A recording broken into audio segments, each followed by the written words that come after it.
Season 2 episode 5 start होता है और हमें दिखता है कि चक उसकी वाइफ के साथ है। वो अपनी वाइफ को खाना बनाने के लिए हेल्प कर रहा होता है। ये एक पास का सीन है जहाँ इलेक्ट्रोमैग्नेटिक वेव से चक को दर्द नहीं होता, उसे कुछ बीमारी भी नहीं है। ये डिनर बना रहे होते हैं क्योंकि सॉल वहाँ आने वाला होता है। चक अपनी वाइफ को पहले ही बोल देता है कि तुम्हें अगर बोर वगैरह होने लगे तो तुम मुझे सिग्नल कर देना, मैं इसके लिए कुछ करूंगा। सॉल फिर वहाँ आता है और सॉल चक के लिए 6 पैक बियर लाता है। सॉल और वो सब अब डिनर कर रहे होते हैं। डिनर पर सॉल चौक की वाइफ से अपोलॉजी लेता है। वो बोलता है कि मैं तुम्हारी वेडिंग पर नहीं आ सका। सॉल अब मेल रूम में काम कर रहा है तो अपना एक्सपीरियंस वहाँ बता रहा होता है।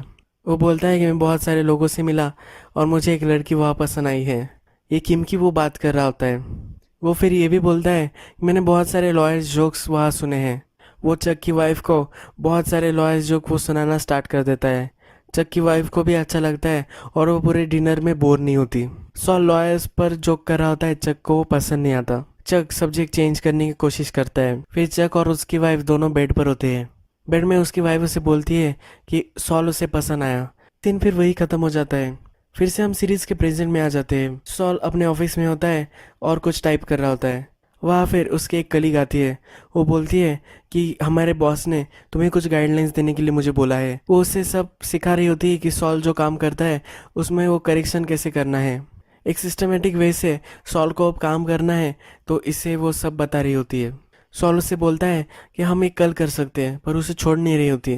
तो सॉल बोलता है कि ठीक है अभी कर लेते हैं। सॉल बोलता है कि ठीक है हम अभी कर लेते हैं, पर मैं मेंस रूम जाकर आता हूँ। सॉल फिर वहाँ से भाग जाता है। इस सीन में हमें किम दिखाई गई है। वो पेपर वर्क कर रही होती है बेसमेंट में। वहाँ कुछ इंटर्न्स भी होते हैं। वो उसे डर रहे होते हैं और घर नहीं जा रहे होते। फिर वो उसे बोलते हैं कि 12 बजने में सिर्फ 10 मिनट है, क्या हम जा सकते हैं। किम बोलती है कि मैं तुम्हारे बॉस वगैरह कुछ भी नहीं हूँ, तुम्हें जब जाना है तुम जा सकते हो। पर किम वही रुकती है। फिर सॉल आता है। सॉल उसके बेसमेंट में आकर उसे बोलता है कि तुम्हें अब एचएचएम पर केस डालनी है। तुमने इनके लिए इतने सारे साल दिए हैं और वो तुम्हें ऐसा ट्रीट कर रहे हैं, ये गलत है। तुम उन पर केस डाल सकती हो और तुम्हें अच्छा सेटलमेंट भी मिल सकता है। किम उसे बोलती है अगर मैंने केस डाली और फिर भी मैं जीत भी गई, फिर भी मुझे कोई भी हायर नहीं करेगा।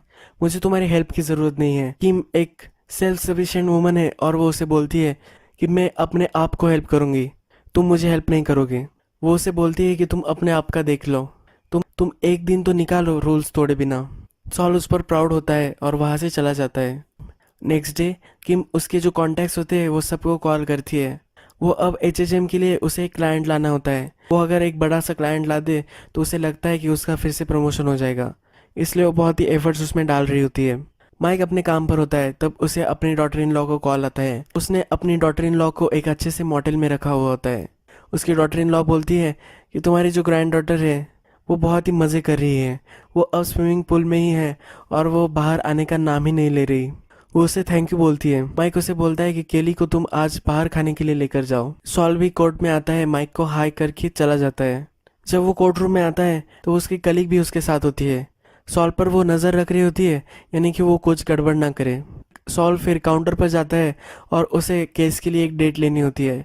वो जो लेडी होती है वो बोल रही होती है कि तुम्हें आसपास की कहीं की डेट नहीं मिलेगी। सॉल उसे एक टॉय देता है और उसके बदले में उसे वो एक अच्छी सी डेट देने वाली होती है, पर उसकी कलीग उसे अब्सटेन कर लेती है। वो बोलती है कि तुम ये नहीं कर सकते, ये इलीगल है।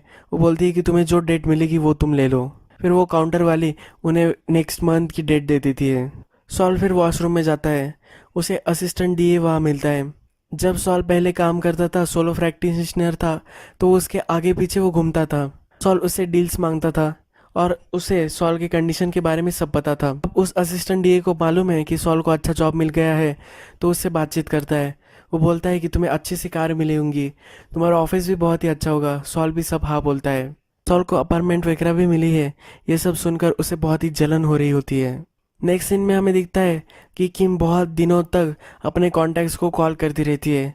वो क्लाइंट मिलने के लिए बहुत ही डेस्परेट होती है और बहुत दिनों बाद एक्चुअल में उसकी फ्रेंड मान ही जाती है और उसे एक बड़ा क्लाइंट मिल ही जाता है। हावर्ड के साथ वो और उसके क्लाइंट की मीटिंग होती है। यह मीटिंग सक्सेसफुल होती है और उसे वो क्लाइंट मिलने वाला होता है। हावर्ड और वो जब बाहर होते हैं तो किम बोलती है कि मैं फिर से अपने ओल्ड जॉब में काम पर लग जाती हूँ। हावर्ड बोलता है कि मैं किसी और को एक काम देना चाहता हूँ। वो उसका प्रमोशन फिर भी नहीं करता। किम बहुत ही डिसअपॉइंटेड हो जाती है। हावर्ड फिर चक को मिलने आता है। चक को बोलता है कि हमें एक बहुत ही बड़ा क्लाइंट मिला है, वो सब पैसे एडवांस पर देने वाले होते हैं। चक ये सुनकर इम्प्रेस्ड हो जाता है। हावर्ड उससे बोलता है कि किम ने ये क्लाइंट लाया था। चक बोलता है कि अब तो तुम उसका प्रमोशन कर दोगे। हावर्ड उसे फिर भी प्रमोशन नहीं देने वाला होता। नेक्स्ट सीन में हमें दिखता है कि चक रात में आकर अपने ऑफिस में काम कर रहा है। वो तो दिन में काम ही नहीं कर सकता, तो इसलिए अब उसने न्यू शेड्यूल बनाया है। वह काम कर रहा होता है, एक ऑफिस में आता है तो वह ऑलरेडी किम होती है। किम लाइट्स वगैरह वहाँ की बंद कर देती है। किम बहुत ही लेट वहाँ काम कर रही होती है। फिर चक उसे बोलता है कि क्या तुम मेरे लिए एक कॉफ़ी बना सकती हो। वो खुद नहीं बना सकता क्योंकि वो इलेक्ट्रिसिटी पे चलता है। फिर किम को वो अपने साथ कॉफ़ी पीने के लिए बोलता है। वो उसे बोलता है कि तुम जो सॉल के लिए कर रही हो वो भी मैं पहले करता था। वो मेरा भी ब्रदर था, तो मैंने उसे बहुत सारे चांसेस दिए हैं, पर वो सुधरता ही नहीं। वो हमेशा हमें डिसअपॉइंट ही करता है। वो फिर उसे एक स्टोरी बताता है। हमारे जो फादर थे बहुत ही सिंपल मैन थे। उन्होंने बहुत पूरी लाइफ दूसरों के नीचे काम किया था। उनका एक सपना था कि वो अपना खुद का एक शॉप खोल ले। उन्होंने वो रियलिटी में भी किया। सॉल उस शॉप पे नज़र रखता था, वो काउंटर वगैरह संभालता था। मेरे फादर एक बहुत ही अच्छे आदमी थे। वो लोगों से हमेशा अच्छा ही बोलते थे और वो अपनी कम्युनिटी में बहुत ही एक्टिव थे। उनका बर्ताव सबसे अच्छा था, इसलिए वो अच्छे बिजनेसमैन नहीं थे। उन्हें अपने बिजनेस में लॉस हो चुका था और मैं फिर उन्हें हेल्प करने के लिए आया। मैं कॉलेज के लिए बाहर चला गया था और उन्हें अपने बिजनेस में घाटा आ गया, तो मैं उन्हें हेल्प करने के लिए आया था। मैंने जब सब हिसाब वगैरह लगाया तो वहाँ से $14,000 गायब थे। वो सॉल ने गायब किए थे। मैंने अपने फादर को समझाने की कोशिश की कि सॉल चोरी कर रहा है, पर वो माने नहीं। उन्हें फिर वो शॉप उनकी सेल करनी पड़ी। 6 महीने बाद ही हमारे फादर मर गए। उनके फ्यूनरल में सॉल से ज़्यादा और कोई नहीं रोया। वो उसे समझाता है कि सॉल एक बुरा आदमी नहीं है, पर वो अपनी हरकतों से बाज ही नहीं आता। वो किम को बोलता है कि मैं हावर्ड से बात करूँगा। तुम बहुत ही टैलेंटेड हो और तुम्हें ऐसे मेल रूम में नहीं रहना चाहिए। तुम बहुत ही टैलेंटेड हो और तुम ऐसे बेसमेंट में काम नहीं कर सकती। तुम्हारा प्रमोशन हम फिर से कर देंगे। नेक्स्ट सीन में हमें दिखता है कि माइक ब्रेकफास्ट कर रहा होता है। वो जिस होटल में ब्रेकफास्ट कर रहा होता है उस होटल में डॉन सालामंका भी आ जाते हैं। हमें एक्चुअल में डॉन सालामंका चलते हुए दिखे हैं, यानी उनके पैर अभी भी सलामत है। ब्रेकिंग बैड में व्हील चेयर पर थे, यानी कि उनकी जो कंडीशन होती है वो रिसेंट होती है।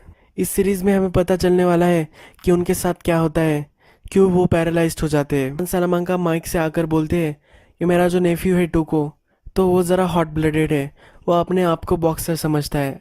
उसे उसे तुम्हें रिस्पेक्ट देना चाहिए था।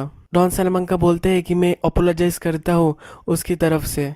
वो जब बाहर निकलेगा तो मैं उसे भी माफ़ी मांगने के लिए बोलूँगा।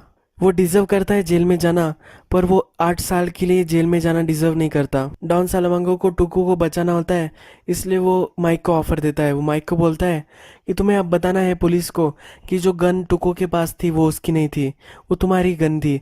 तुमने गन निकाली थी और टुको ने तुमसे वो गन छीन ली थी। इससे टुको के चार्जेस बहुत ही कम हो जाएंगे और वो उसे इतना 8 साल जेल में नहीं जाना पड़ेगा। इसके बदले में उसे $6,000 वो ऑफर करते हैं। माइक अब बड़े ट्रबल में होता है। यही एपिसोड खत्म हो जाता है।